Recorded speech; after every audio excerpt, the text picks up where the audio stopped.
আজকে আমাদের ক্লাব থেকে ফোন করেছিল প্র্যাকটিসে আসার জন্য। তো দুপুর বেরিয়ে গেছিলাম, আর রাস্তায় একটা বন্ধুর সাথে দেখা হয়েছে।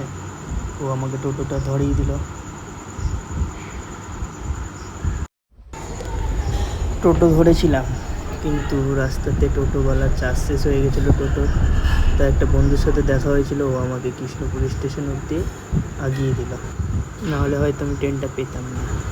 আর দেখছি আমিও ঢুকলাম, ট্রেনটাও ঢুকে গেল ঠিক টাইমে।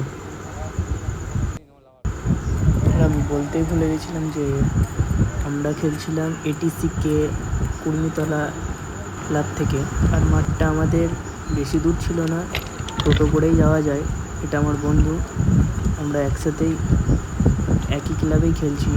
এই মাঠটাতে আমাদের প্র্যাকটিস হয়। এই যে মাঠ আমাদের।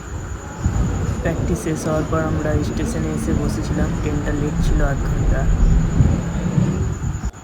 স্টেশন থেকে একটা বন্ধু আমাকে নিতে এসেছিলো, তার সাথে আমি বাড়ি গেলাম।